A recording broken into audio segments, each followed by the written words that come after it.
So, if you ever wanted to see a young Earth creationist convert away from young Earth creationism, then watch today's video. Today, I'm going to convert the 300-pound pastor away from young Earth creationism. My opinions are very weighty. We'll see what happens.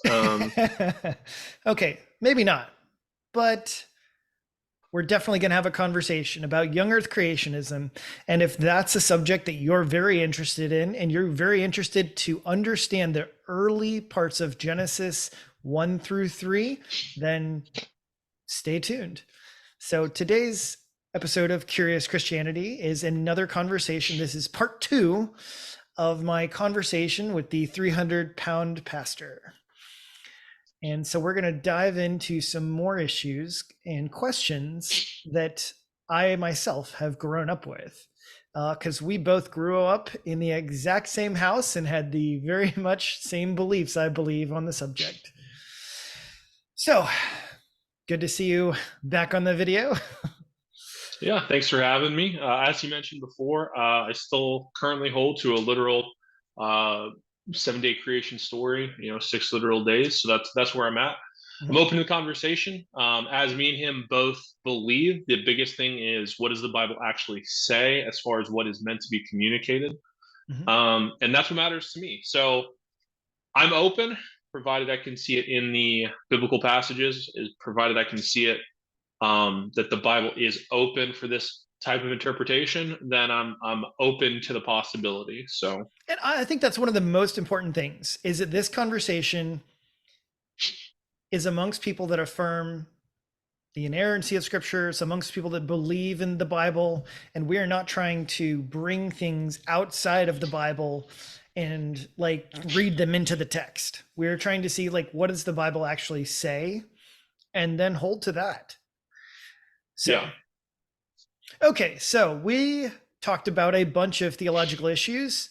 Before that, we talked about animal death. We talked about the death of Adam and Eve. We talked a little bit about the tree of life and everything. So if you want to know more about those topics, you need to go back and watch part 1. So I will link that in the description below. But today we're going to talk about some other issues. So where would you like to start today?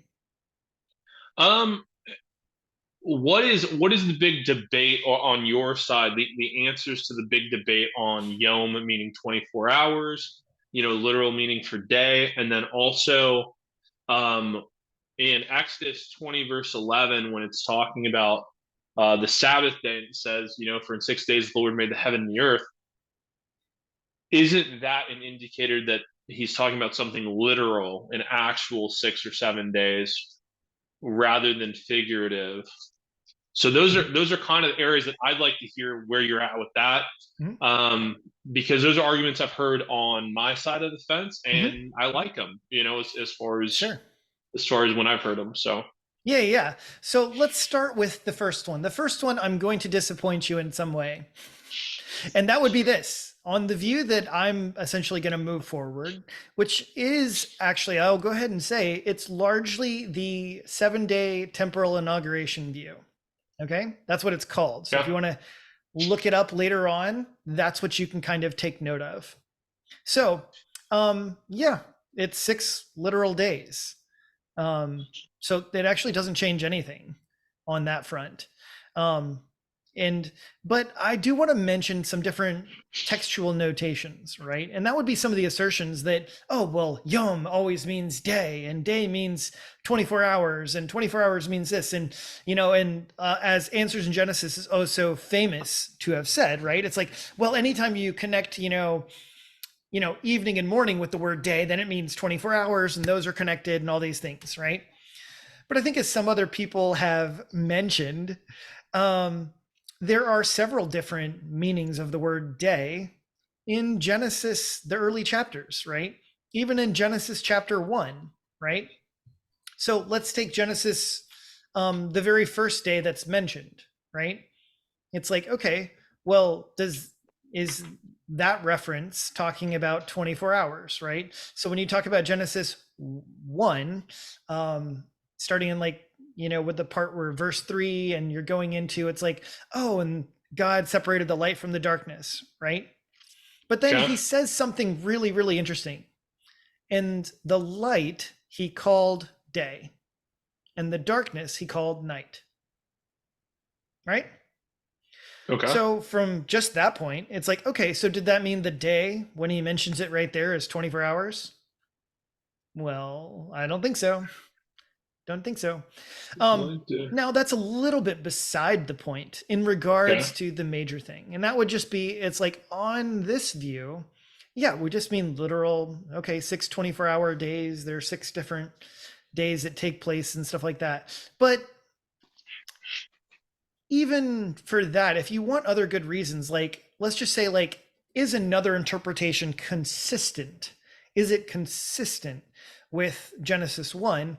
I think that they are, in reference that it's like, okay, on one of the videos I made called Definite Articles and Ordinal Days, right? Okay. One of the significant textual observations, in my opinion, would be that the Bible uses indefinite articles in relation to the days. So, like, if I say, hey, the president, you know that I'm kind of referencing likely someone very specific. It is the one Okay. singular personal president, right? Yes. And that's really significant. But if I say, hey, a president, I could be speaking about a large, different variety of people, right? Because a Okay. president is very different, right? If I say, hey, the Jesus, the Savior, right? That's very different than, hey, do you know a Savior, right? Sure. Okay. It's like, okay. So on days 1 through 5, the indefinite article is used. Okay.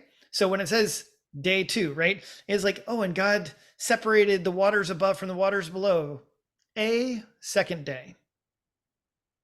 And then he goes, a third day, a fourth day, a fifth day. It's like, okay, wait. So it's not the fifth day. It's not the second day. It's a second day. So to me, just on a basic level, it's like, it's possible then for it not to be like, oh, necessarily consecutive. Because what does it mean if it's a second day out of how many second days? Like, what does that mean? Right? Now, this is just starting off with a textual observation. The other thing, of course, that I think is very interesting anyway, as a textual observation, would be the use of ordinal numbers. So a second day, a third day, a fourth day, a fifth day, a sixth day, a seventh day, that sort of thing. Very interesting. But what about a first day, right?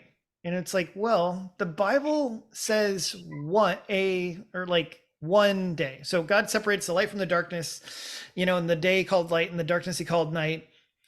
One day, right? One day. That's Okay. what's used there. But why didn't the author use the first day?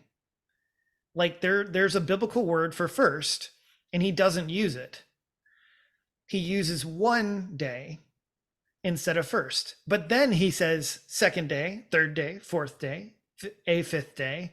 The only 2 days that he actually uses the definite article are days 6 and 7. God created on the 6th day and the 7th day. So there's only 2 days that are used the definite article.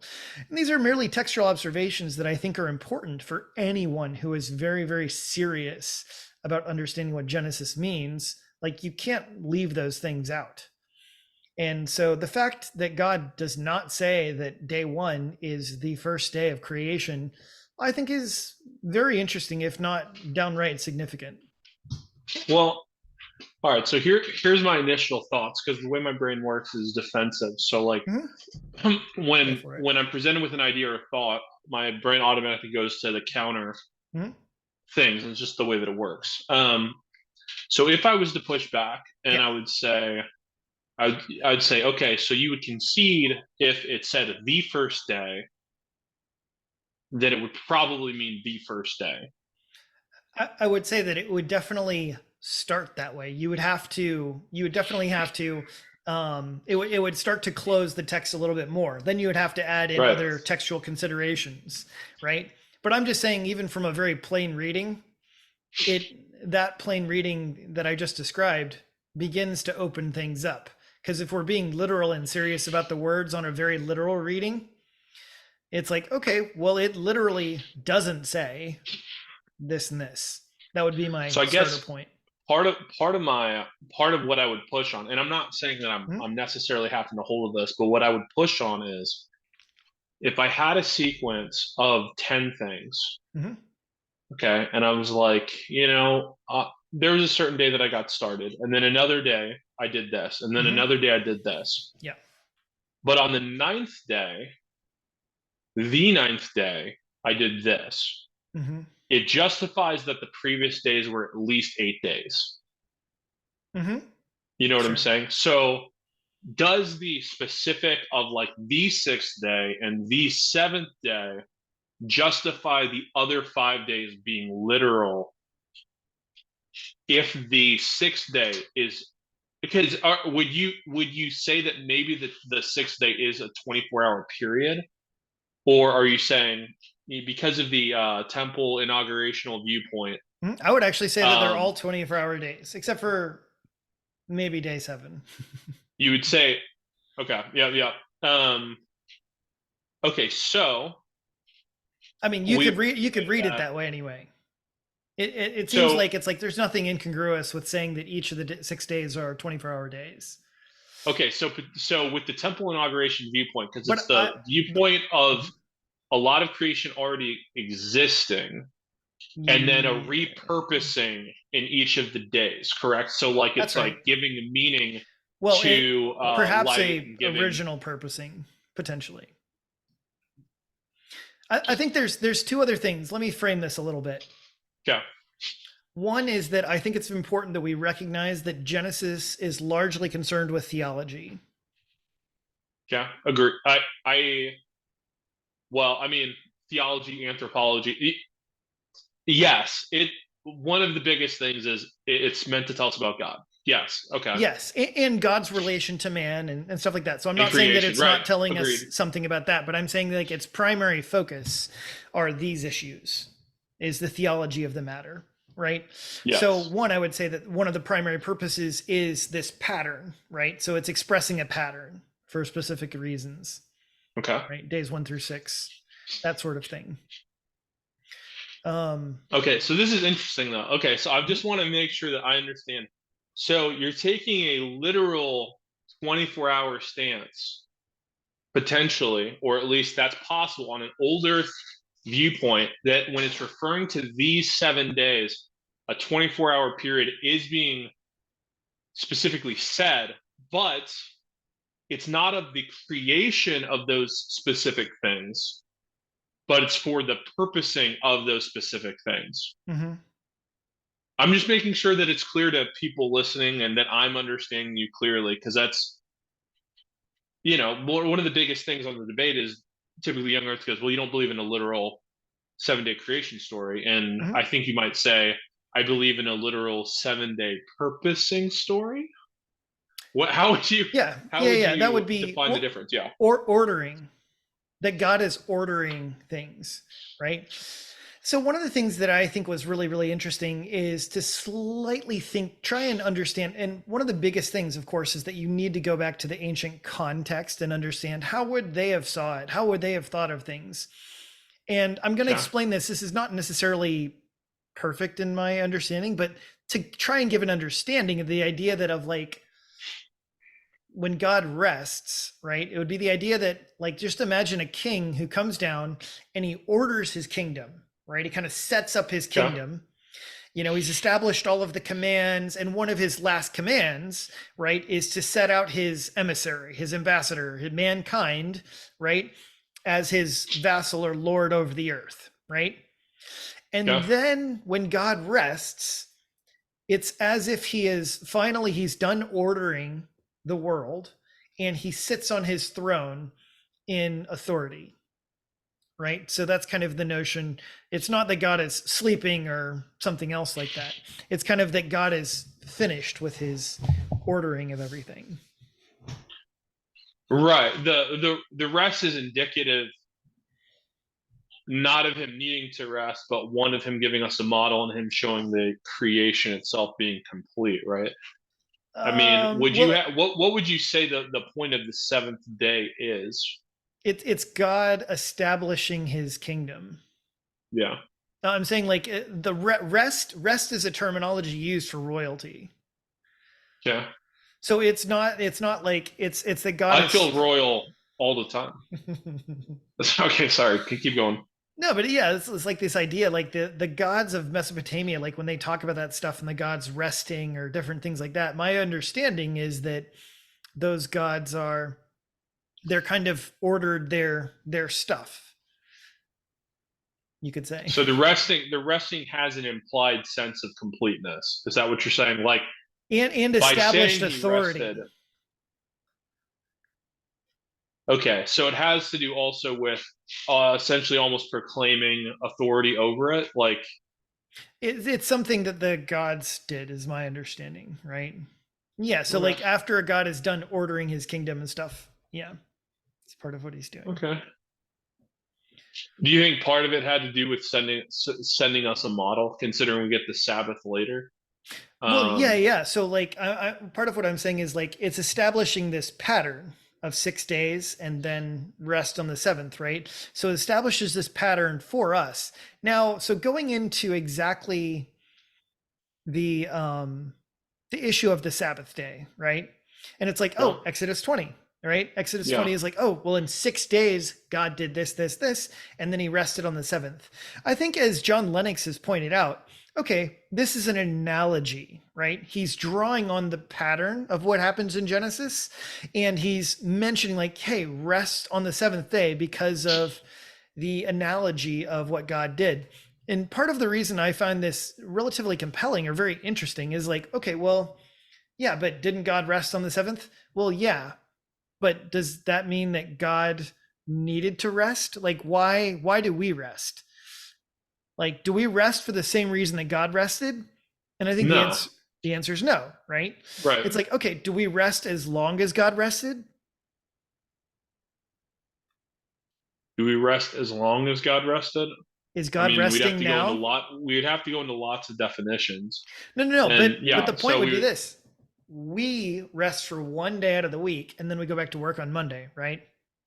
right, but on the seventh day, Mm-hmm. I don't rule the universe. So I think I'm doing a good job. At least once a week, for an entire day, I don't hold everything together. but Um, but that's exactly the point, right? Is that there are a bunch of discontinuities here, right? We you mean I'm don't. trying to be extremely literal with everything rather than just saying 20, the day portion being super literal. Well, yeah, on like making this connection between Exodus 20, and I'll be honest, like this is probably one of the ones that I spent the most time on because I do agree, like the wording in Exodus 20 is very strong, right? Yeah. But I do also agree, it's like, okay, how do you explain the year of Jubilee? How do The you, seventh year of rest, yeah, no, how do you freeing explain, the slaves. like, why rest on the seventh year? And the answer, of course, is, and why rest on the 49th year? The 7 of 7 years, you also have a special Yeah. year of rest. And there are several different patterns where they reference the Sabbath day, and they're not talking about like, oh, because of 6 days. No, they're just talking about seven. And so each one of these things needs to be independently looked at and investigated and understood, that it's like the pattern of the Sabbath applies to far more than merely the one work week. Mm. And not to mention, when you read Hebrews, I have found to be incredibly compelling. When I read Hebrews and David is talking about, for I've sworn in my wrath that they shall not enter my rest. And I'm like, whoa, whoa, whoa. What are you talking about at first? What do you mean, enter my rest? And he's talking about, there's a couple different things. It does get a little complicated, but I think he's talking about two different things, sort of, right? There is kind of a personal, individual, devotional rest that you can sort of enter into, but by and large as well, I think he's talking about entering into God's kingdom, right? To Right. enter into God's rest is to be a believer of faith and to perish, well, to die in this world and enter into God's rest, right? For those Yes. that believe in God. And that's why David is talking about, for today, I tell you, is the day of rest. And he's basically saying John's message, repent today, right? So that you may enter into God's rest, right? And so going into the land of Canaan was actually entering into God's rest to some degree. But David, or it's mentioned in Hebrews, right? If Joshua could have given them rest, then they would no longer have to enter into God's rest, that sort of thing. So, and when they're saying Joshua giving them rest, maybe that's too convoluted for some people, but he's just talking about Joshua did. He ushers them into the land of Canaan and they obtain a sense of rest. But Right, the right. fullness and completeness of entering into God's rest is for those believers in Christ. Now, all of that is to say, when they're talking about rest, he's talking about day 7. He's talking about Genesis 7.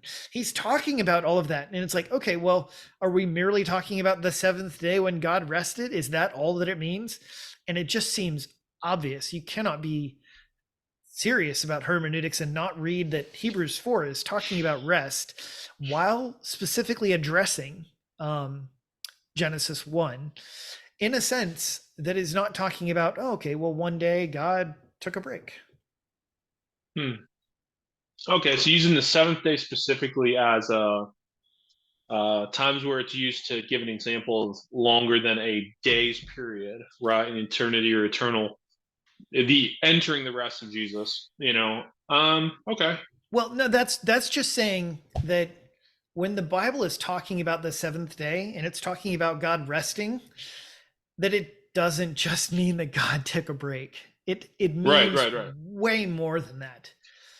And it goes back to that point where I was kind of saying, like, it has a lot to do with God sitting down on his throne and establishing his dominion and supremacy over the earth.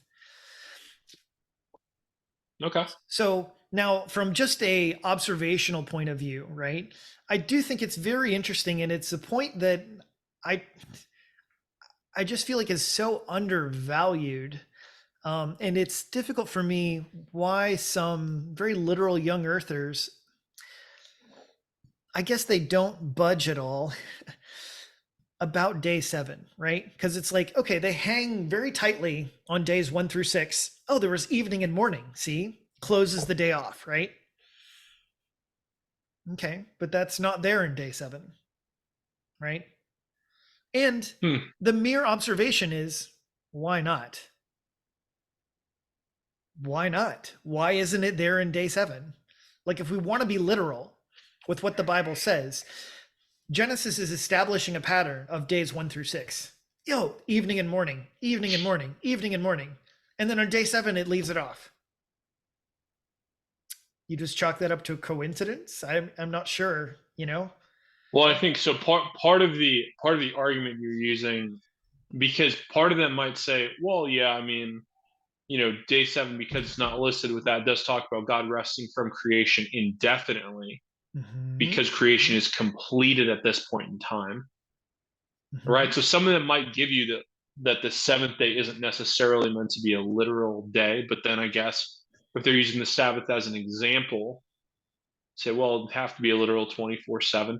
But couldn't they argue then that it should all be? See, the thing that's kind of difficult for me is you're okay taking the 24-hour literal viewpoint. You would just be saying that physical creation was separate from that period, right? Yeah, I would take, from my point of view, the Bible teaches that creation was already there prior to the light and darkness being separated. The physical creation was already there. Well, and that's the reason why. So it's interesting because the point of contention, the area of debate, is actually not even over Yom right now. It's over whether creation existed before it. So are there old earthers that would just disagree? Because you know obviously what? I every don't even viewpoint like has being talked lots about. of I lots really of spread out different beliefs. So I really don't. I don't like even the term of being called like an old earther or something. Because for exactly the reason that we talked about in the very beginning of this video, I'm way more concerned with what does the Bible say than I am how Yeah. old the earth is. You know? And just saying like, oh, I believe in an old earth isn't in and of itself a directly theological. Now I know some people are gonna be like, oh well it is, you know, but I'm just saying like we're talking about something slightly different. Like if I say, "Oh, I'm an old earther," that doesn't actually tell me what you believe about Genesis 1. You know what I mean? Like it doesn't actually Correct. explain your hermeneutic and what you think about it. So, so I don't know. Yeah, I Anyway, mean, there's always an issue with labels in general. I mean, one is very funny because you have subjectivism in a lot of things, specifically terms like old and young, right? yeah. No doubt, You no know, doubt. I'm in my mid 30s. So, as someone who'd previously done youth ministry, I can be viewed as very old. Yeah. As someone who's also attended conservative churches, I could be seen as very young. Yeah. So No, totally true. yeah, I think a fair argument would be, trying to say, well, old Earth isn't maybe the best thing solely because, you don't want to get lumped into a lot of different people who have, Right. Now, you know, the but beliefs that you don't necessarily agree with, and also there I don't know I guess to me the entire thing that people are wondering often in this debate is, oh, are you in my camp or are you an enemy, right? And yes. that's, I think, one of the things that me and you are both saying is an issue, is that it's like, well, as soon as you're not in my camp, you're an enemy. And one of the things that I'm trying to get out of this conversation is letting people understand where your viewpoint is at, how you're approaching the Bible, to say, okay, is he actually taking the Bible seriously? Which I hope people understand that you are. And then can we get there biblically? And then do we have to separate because, you're a heretic for even mentioning that it might be Mhm. older than this many years? Yeah. So I agree. It's tough because I'm used to using this terminology for people to It's quickly true. understand where you're at. It You know, is I've true.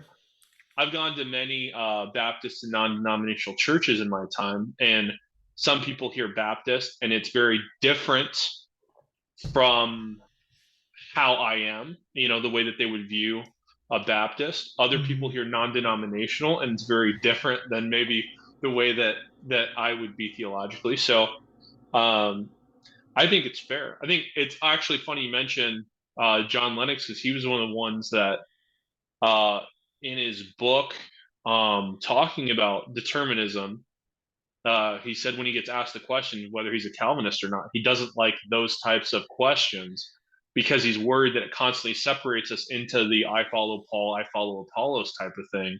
Yeah, that's Because actually a good quote. Calvinism is practically, oh, do you follow Calvin? Yeah. Oh, that's not what it is. It's we follow Jesus and Paul and people who wrote the Bible, and it's like, well, that's the debate right there. But Yeah. okay, that's pretty fair. Well, But I'm working on. I would love to be able to get the scope changed where it was more focused on people's hermeneutics of the passage. So that's I guess what I'm trying to focus on and stuff. Um, how would you describe the way that you seek to understand Genesis then? Like, yeah, in wanting that better argumentation as far yeah. as like representing your viewpoint, what would you label it as? What would you want the labeling Well, to and to go over? it's as I described earlier that this is the temporal inauguration view, right? Now, the reason I mention that is because the temporal inauguration view is consistent with a young Earth position. Interesting. So it This can, is not incompatible with a young Earth. yeah. Well, and that's one of the things that was interesting in talking about this, is you're like, no, no, I'm fine with the 24-hour day if we want to do that. And someone's saying, I'm not necessarily saying that the Earth has to be old or young, but I do hold Yeah. these different things. So that's Well, no, and that's that's, interesting. yeah. And so that's why it's like, I don't want this view just to be labeled, oh, this is an old Earth view. Well, why? There's nothing Yeah, about this view that says the Earth is old. Nothing. it's completely different. It's a completely different section, right? So you're saying the right? Like that. This is a completely different question Yeah, on the the age earth of the being earth. old and Yeah, stuff like that, it's a separate question.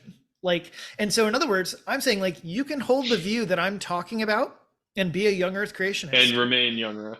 Yeah, you don't have to convert. You don't have to be like, oh, well, Now, now I'm old earth, right? That's a very different thing than what's going on here. Now, of course, the majority of young earthers are in what I will call the answers in Genesis interpretation, right? okay, And yep. yeah, more people that hold the view that I'm talking about might be more old earthers, but that's not because they feel like the Bible teaches the earth is old. That's not what we're talking about at all. Well, I mean, as far as this type of debate, that is one of the big questions. I think we're going to have to come up with really cute acronyms for stuff just to. Oh, Genesis 2. Well, I'm a TI Yeah, for Genesis 2. You know, yeah, yeah. how do you what do you? Well, Oh, well, and I'm a well, we already have acronyms, so I'm used to using them. So YEC is Young Earth Creationism. OEC is Old Earth Creationism. YEC. I mean, Young Earth Yep, Creation is YEC makes sense. yep. Just any acronym that OEC. spells out YEC is probably not good. Well, So, at young AIG. Earthers, let's get on that. Can we come up with something a little bit cooler than that? Yeah. So yeah, again, part of the point is that this view, it's not incompatible with a young earth Young Earth. model, right? What's a point of reference? Because the only one that I know of, because I haven't studied this Mm-hmm. specific topic like you have, for temple inauguration, the Yes. person that I would think of is looking up inspiring philosophies videos on it. Yes, But and so most of his core stuff you're gonna find comes from John Walton, right? So John okay. Walton is the one who is famous for this view. He is the one who has largely pushed this general idea forward, and of course Hmm. there are criticisms of the view and whatnot. Just as well, of course, you can read very similarly John Soden, who, of course, I just had on my channel and did a video with. In his book, In the Beginning We Misunderstood, is also in line very much with what I'm talking about. And to be honest, it's actually John Soden and Johnny Miller who really kind of won me over. Was from finishing their book. I had heard of Walton and read some of Walton's stuff as well. I don't know. And so I think that, of course, Walton's stuff was very helpful in understanding all of that. Hmm. Um, and then, yeah, it was just John Soden and Johnny Miller that kind of pushed me over the edge after finishing their work. How accessible is the book? If someone was to read the book and they were average as far as theological understanding, is a lot of Yeah. terminology that's for a normal reader? Or is this a more In the Beginning We um, Misunderstood, very easy to read, in my opinion. okay? Very well So articulated, not hard at all. And it's not actually super long. So this is the reason why I'm asking that is for people like myself who I'm open. Mhm. I want to challenge anybody listening to feel free to actually read the other side and try to understand the viewpoint and compare it with the Bible. Don't just read people's rebuttals of it. Yeah. Um, I know for a lot of viewpoints that I have, I can watch people's rebuttals of it. And oftentimes they don't address my actual viewpoint or my own viewpoint is completely misrepresented in the rebuttal. Mhm. So I just always encourage like look for yourself, try to see it yourself. And if it's not compatible with the Bible, throw it out, but I think the argument here is we're trying to understand the Bible the best that we can. And especially if you have a specific influence or way that you come into the scripture, it's very difficult to be unbiased when you look at it. You see things through the lenses that you've been taught. Um, so I would challenge people if you're interested, do some study on your own about it, read the Bible with it, and see if you can come to the same conclusion Adam's come to here. Or I like I said, I'm open for the study, and I appreciate the reference. I'll probably actually check out that book now. Yeah, yeah. And like I said, it really was not, it wasn't hard to read. It was an easy read overall. Yeah, and I love the way that, and honestly, one of the things that else I felt like was really fascinating about it and humble was at the end of the book, he says, and hey, who knows what people will find out down the road.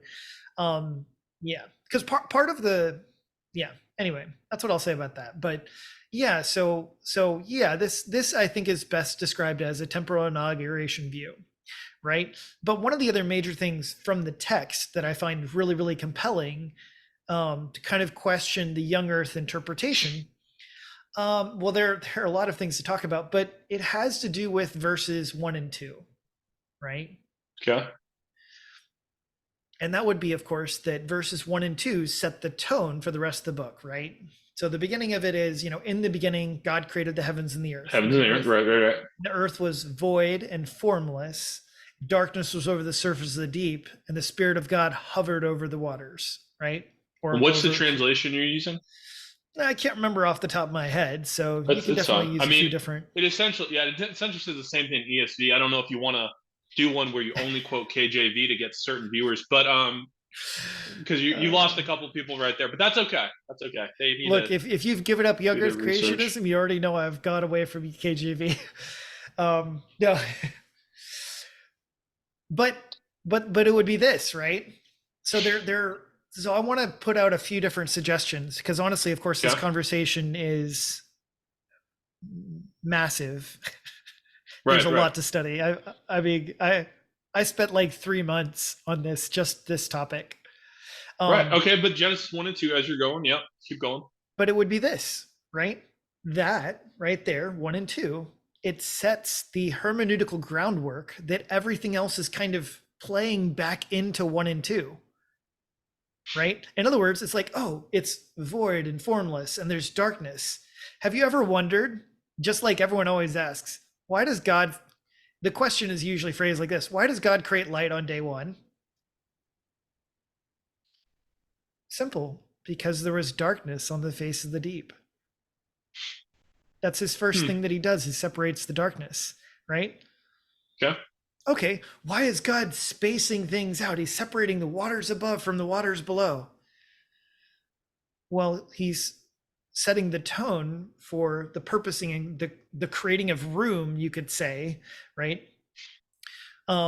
That's talked about, oh, it's empty and void, right? It's desolate and stuff like that, right? And then it's like, okay, well, then what's going on in days 4, 5, and 6?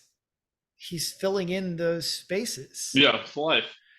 right? He's applying. Now, of course, and this is looked at from, partially a theological framework, but this would be one of the questions that I've asked a bunch of young earthers. And it's just some more food for thought. I want them to seriously think about this question. And that is, on what day did God create the water?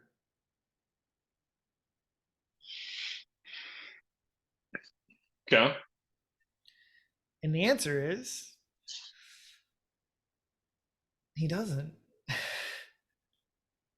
I mean, we'd have to say obviously create it in the beginning, That's right. right? Yeah. Now, if you want to, Yeah. yeah.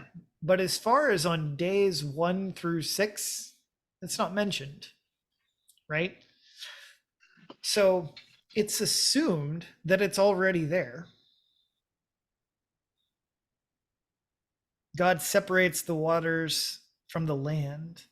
God separates the waters above from the waters below. Then God Interesting. separates the light from the darkness. There are all sorts of patterns in there. And hermeneutically, I think it's very disingenuous. Try not to be too harsh, but I think it's a little disingenuous that we need to pay attention to the patterns, right? If something's exuding a pattern, then it's important for us to pay attention to that. So here's one of the things, right? Some young earth creationists, they just say it's like, well, he created on day one. Day one is God created the heavens and the earth. The earth was void, formless. The Spirit of God hovered over the waters of the deep. The darkness was on the surface of the deep, right? And they say it's like, oh, that's all part of day one. And it's like, really? Okay. So you think that day one, God creates everything and then he separates the light and darkness, right? So in that case, day one does not begin with, and God said. No, it begins before that. So Okay. Interesting. they break up the pattern of, oh, and God said, there's evening and morning, and God said. So I think it's actually, of course, I think it's more hermeneutically sound to read the text as, and God said, and there was evening and morning. That's signifying one day. It's marking out a day, right? And then the next day, and God said, da da da, right? All right, I So see what you're saying. and so I don't think that grammatically and all this other stuff you can include the first part, right? Now, one of the other defenses is like, well, I think that the beginning phrase, right, it's much more like a title heading for the rest of the chapter, right? Right. And it's like, okay, cool. So if that's the case, then nothing actually happens in the title heading, right? Yeah, that's right. Okay, so again, where'd you get the water Where from? where'd water come from? Sure.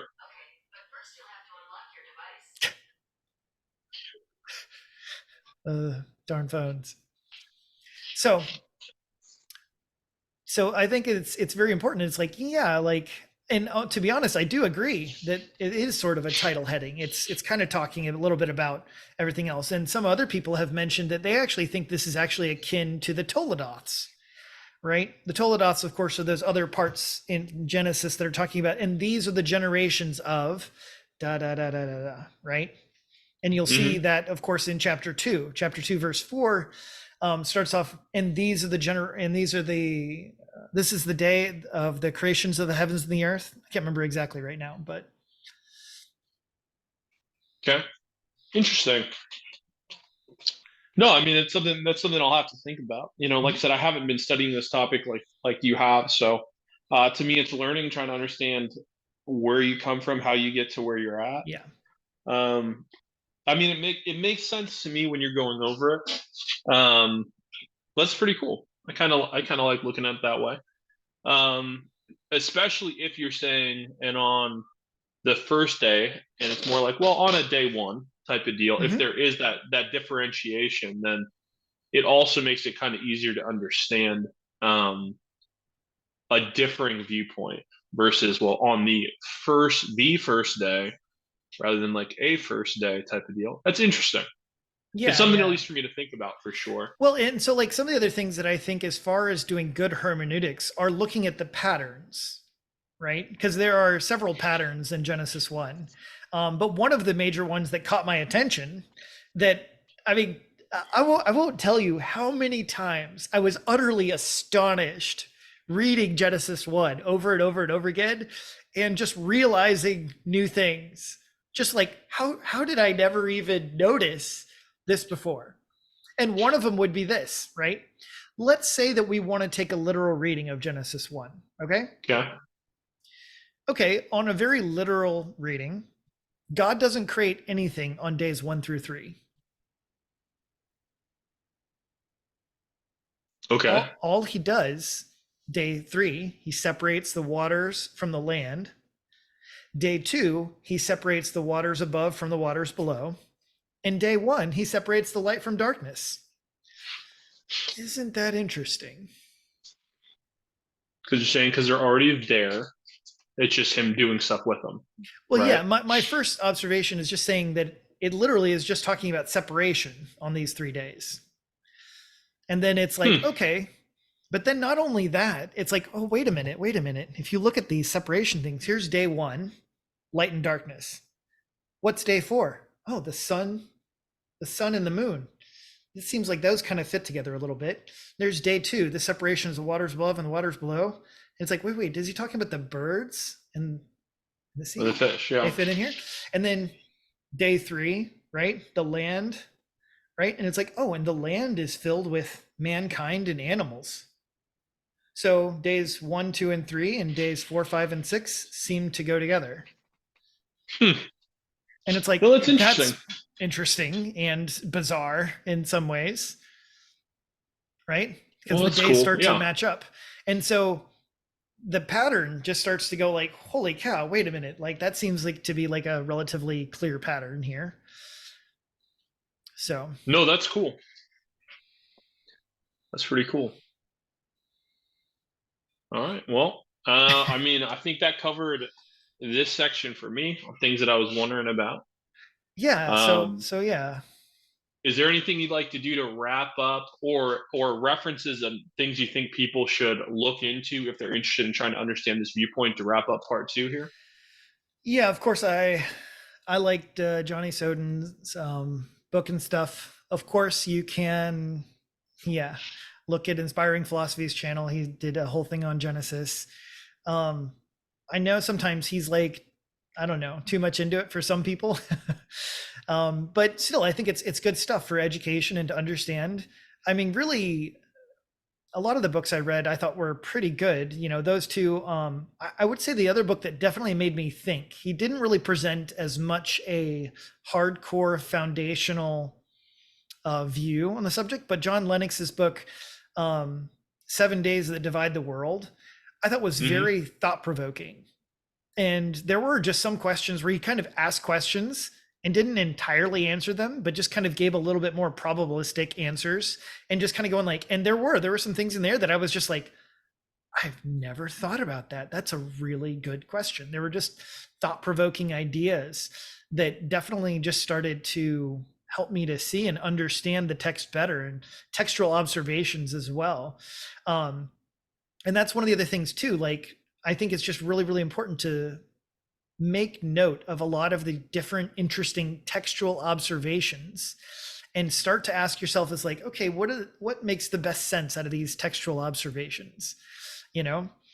So, yep. Well, cool. And those are just a lot of observations that I was just like, yeah, never saw that coming. Even though I'd read the text over and over and over again. Okay. No, that's pretty cool, and books that I'll need to check out on my own time, because I'm definitely interested in understanding the viewpoint better. So Yep. Well, cool. Thanks so much. And yeah, we'll look forward to your conversion. We'll have cookies and milk and so the bribes come out, huh? I'm on to you. I'm on to you. yep. Alrighty. Well, if you guys have questions, feel free to leave a comment in the chat, and we'll talk to you guys next time.